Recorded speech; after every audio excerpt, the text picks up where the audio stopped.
వాళ్ళ పరిస్థితి ఏంటంటే అయ్యే ఖర్చే. పెద్ద సినిమాకైనా చిన్న సినిమాకైనా మనకి బేటాలు కానీ ఖర్చులు కానీ ఒకటే.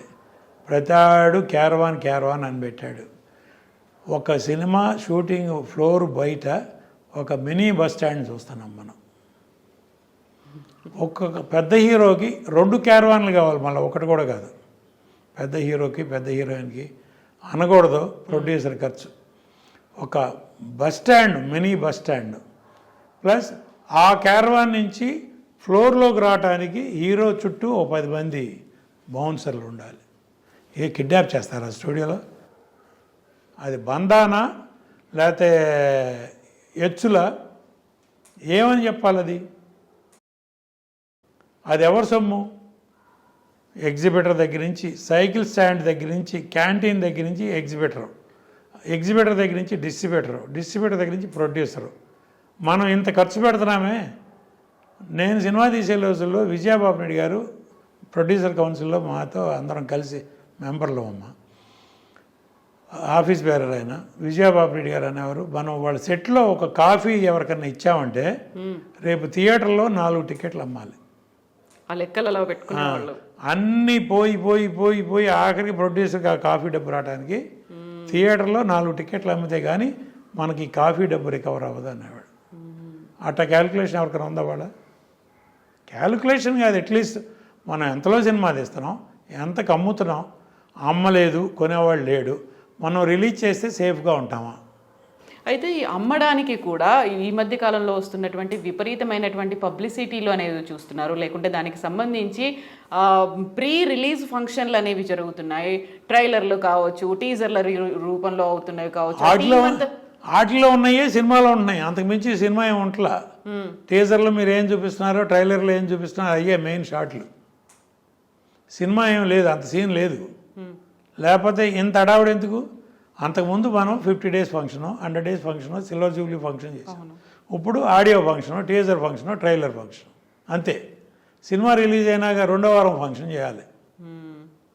లక్కీగా మన సినిమా 2వ వారం పోస్టర్ పెడితే 2వ వారం ఫంక్షన్ చేయాలి, 100 రోజుల ఫంక్షన్ కాదు. అయితే మిగతా ఫిల్మ్ ఇండస్ట్రీ లైక్ బాలీవుడ్ కావచ్చు, కోలీవుడ్, మాలీవుడ్, శాండల్వుడ్ ఇలాంటివన్నిటికంటే కూడా టాలీవుడ్లోనే ఎక్కువ రికార్డ్స్ అనేవి క్రియేట్ అవుతున్నాయి. గతంలో బాలీవుడ్ కంటే కూడా ఇప్పుడు టాలీవుడ్ని చూస్తున్న జనాల సంఖ్య పెరిగింది అనుకున్నప్పుడు, ఒక పక్కన బాహుబలి 2 రికార్డ్స్ క్రియేట్ చేసింది, RRR ఏమో ఆస్కార్ దాకా వెళ్ళింది, పుష్పలో యాక్ట్ చేసినటువంటి అల్లు అర్జున్కి జాతీయ ఉత్తమ నటుడు. మిగతా వాటిలో కనిపించిందంతా మన దగ్గర కనిపిస్తుంది, రికార్డులు కనిపిస్తున్నాయి, అన్నీ కనిపిస్తున్నాయి. మన దగ్గర క్రియేటర్స్ ఉన్నారమ్మా. క్రియేటర్స్ వెనకాల పెద్ద బ్యానర్లు ఉన్నారు, పెట్టుబడి పెట్టే సినిమాలు ఉన్నాయి, కార్పొరేట్ కంపెనీలు ఉన్నారు, ఆ cinema houses like Ashwini Dutt గారు ఆ సినిమా చేయాలంటే ఇప్పుడు వాళ్ళ అల్లుడు డైరెక్టర్ అవ్వచ్చు, బట్ ఆయన ఒక డైరెక్టరే. ఆయన మొన్న అశ్విని దత్ గారు ఒక ఇంటర్వ్యూ ఇచ్చారు, నేను ఏ సినిమా తీసినా మా డైరెక్టర్కి ఏం కావాలంటే అది సమకూర్చేవాడిని అంతే. నేను మొదల నుంచి అదే సిస్టమ్ ఫాలో అయ్యాను, ఇప్పటికీ అదే చేస్తున్నా. మా అల్లుడని కంట్రోల్ చేసింది లేదు, వేరే డైరెక్టర్ అని చెప్పి ఇష్టం వచ్చినట్టు ఖర్చు పెట్టింది లేదు. డైరెక్టర్కి ఏం కావాలో నేను అది డిస్కస్ చేసేవాడిని, ముందు ప్రొవైడ్ చేసేవాడిని. అట్లా ఎంతమంది చేస్తున్నారమ్మా? ఇప్పుడు ఒక బడ్జెట్, ఒక ప్లాన్ ఎంత ఖర్చు అవుతుంది? ఇప్పుడు ఒక ఆర్టిస్ట్ బాంబే నుంచి తీసుకొస్తున్నామమ్మా, ఒక 10-12 ఎయిర్ టికెట్లు ఇవ్వాలి, దానిలో ఒక 4-5 ఎగ్జిక్యూటివ్ టికెట్లు, ఒక 1/2 డజన్ మినిమం 5 స్టార్ హోటల్ రూమ్లు, దానిలో 2 సూట్ రూమ్లు, వీలైతే ప్రెసిడెంట్ సూట్ రూమ్లు. ఈ మధ్య కొత్త ట్రెండు ఎక్కడికన్నా అవుట్డోర్ వెళ్ళాలంటే హెలికాప్టర్లో, సొంత చాపర్లో వెళ్ళాల్సిందే. మామూలుగా రెగ్యులర్ ఫ్లైట్లు మనకు అందవు. అట్లాంటి ఖర్చు ఎవరిదమ్మా? 2 చొప్పున క్యారవాన్లు పెట్టే ఖర్చు ఎవరిదమ్మా? బౌన్సర్ల ఖర్చు ఎవరిదమ్మా?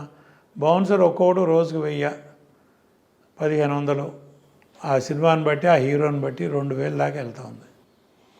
ఆ 2000 ఇంటూ 10 మంది రోజుకి 20,000. 10 మందా 20 మంది అనేది మినిమం 10 మంది, 20,000 చొప్పున మీరు 100 రోజులు సినిమా చేస్తే 2 కోట్లు అక్కడ అయిపోతాను. ఇవన్నీ డిమాండ్ చేస్తుంది. మీరు తెర మీద చూపిన ఖర్చులు ఇవన్నీ నేను చెప్తున్నా.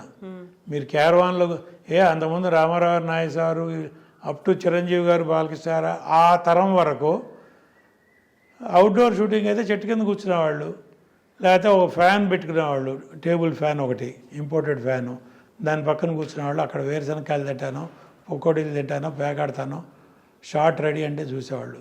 వాళ్ళు రాగానే ముందు సీన్ చదివేవాళ్ళు, సీన్లో వాళ్ళ క్యారెక్టర్ ప్రకారం డైలాగులు చదివేవాళ్ళు. అవన్నీ ముందు బుర్రకు ఎక్కించుకున్న తర్వాత పేకాడుకునేవాళ్ళు. ముందే షార్ట్కి గ్యాప్లో వెళ్ళి పేకాడుకుందామని కాదు, ముందు రాగానే వాళ్ళ సీన్ ఏంటి, దీనిలో నా డైలాగులు ఏంటి, ప్రతి డైలాగు బుర్రకు ఎక్కించుకున్న తర్వాత అప్పుడు టైంపాస్ చేసేవాళ్ళు. లేకపోతే టైంపాస్ లేదు. ఆర్టిస్ట్ ఏం చేస్తారు, దానికి అనుకూలంగా మనం కౌంటర్ ఏం చేయాలి అని ఆలోచించేవాళ్ళు ఆర్టిస్టులు ఆ రోజుల్లో. ఎస్వి రంగారావు గారు రిహార్సల్లో ఒకటి చేసేవాడు, టేక్లో ఒకటి చేసేవాడు. దానికి తగ్గట్టు నాగేశ్వరరావు, రామారావు గారు, సావిత్రి గారు వాళ్ళు చేసేవాళ్ళు, జగ్గయ్య గారు. ఆ పోటీ స్పిరిట్ ఎక్కడుందమ్మా? లొకేషన్లో రిహార్సల్స్ ఎక్కడ ఉన్నాయమ్మా? మీ డైలాగ్ తర్వాత మీ డైలాగ్ మీలే అట్లా 5-6 ఆర్టిస్టులు ఇన్ ఏ రో ఒక షాట్ పెట్టి తీస్తున్నావా? ఒక డైలాగ్ తర్వాత ఒక డైలాగ్ అని చెప్పి ఒక 4-5 ఆర్టిస్టులు చేస్తున్నావా? అన్నీ కట్ షాట్లేగా. ఒక పేజీ డైలాగు గుర్తుపెట్టుకుని చెప్పగలిగే 2-3 హీరోలు ఉన్నారమ్మా. పేర్లు అనవసరం, మనకు అనవసరం. మిగతా వాళ్ళందరూ డబ్బింగ్లో చూసుకుందాంలే, అక్కడ చూసుకుందాంలే. ఏంటి అయితే ఇప్పుడు క్యారవాన్లు కావచ్చు, లేకుంటే వాళ్ళకి ఇచ్చేటువంటి ఫెసిలిటీలు, బౌన్సర్లు, మిగతావన్నీ కూడా అక్కడ హీరో డిమాండ్ చేస్తున్నారా, సిచ్యువేషన్ డిమాండ్ చేస్తుందా, స్టోరీ డిమాండ్ చేస్తుందా, డైరెక్టరా, లేకపోతే మనకి ఇలాంటిదంతా హై సెటప్ ఉండాలి? ప్రొడక్షన్ ఎగ్జిక్యూటివ్ డిమాండ్ చేస్తాడు. హీరోల ముందు నేను బ్లేమ్ చేయను. ఒక డైరెక్టరు ప్రొడక్షన్ ఎగ్జిక్యూటివ్ని ఇస్తాడు, ప్రొడ్యూసర్ కంటూ మేనేజర్ లేదు. నాకు దోనేపూడి ప్రసాద్ అని ఇప్పుడు ఏబిఎన్ ఆంధ్రజ్యోతిలో మేనేజర్గా ఉన్నారు, దోనేపూడి. ఆయన నాకు ప్రొడక్షన్ ఎగ్జిక్యూటివ్. దోనేపూడి ప్రసాద్ గారు నాకు ఉండేవాడు. ఆయన పొద్దున్న 5ంటికి వచ్చి ఆర్టిస్టులందరికీ ప్రోగ్రాం చెప్పేవాడు, వాళ్ళ కార్లు పంపేవాడు, వాళ్ళందరినీ లొకేషన్లో 7 గంటల కాల్ షీట్ అంటే 6:30కి లొకేషన్లో పెట్టేవాడు ఆయన మొత్తం అందరినీ. మోహన్ బాబు గారు రేపు 7ంటికని కాల్ షీటు, మీరు 6:30 కల్లా వస్తే బాగుంటుంది. ప్రసాద్, నేను 6:30 వస్తాను, షాడ్ దిగిపోతే మాత్రం నేను కొడతాను అనేవాడు. అంత చనువు. అట్లా చేసి అంత ఒకళ్ళొకళ్ళు పోటీగా చేసేవాళ్ళం. వాడు అసలు 7 గంటలకు వచ్చేవాళ్ళు ఎవరబ్బా? రోజుకు 2 కాల్ షీట్లు పనిచేస్తున్నారు, 2 కాల్ షీట్లకి 2 పేమెంట్లు. 9 to 1 ఒకళ్ళు, 1 to 6 లేకపోతే 1 to 2 ఒకళ్ళు. ఇంకా మీకు సబ్జెక్ట్ మీద కాన్సన్ట్రేషన్ ఉంటుంది, మీ డైలాగ్ మీద. మెకానికల్ ఆర్టిస్టులు కూడా వస్తున్నారు. డే వైజ్ పేమెంట్ అంతకుముందు వచ్చిందా? అంతకుముందు సినిమా, అమ్మ నీకు పలానా క్యారెక్టరు, ఇన్ని రోజులు మాకు కావాలి, ఇంత మీ రెమ్యునరేషన్, కొంత అడ్వాన్సు, మధ్యలో కొంత, డబ్బింగ్ కొంత. అది అండర్స్టాండింగ్. అనుకున్న ప్రకారం వాళ్ళు డేట్లు ఇచ్చేవారు. ఇన్ రైటింగ్ కొంతమంది, నేనైతే ఇన్ రైటింగ్ తీసుకున్నాను అందరి దగ్గర. ఇచ్చేవాళ్ళు, లేకపోయినా డేట్లు ఆర్డర్ చేసేవాళ్ళు.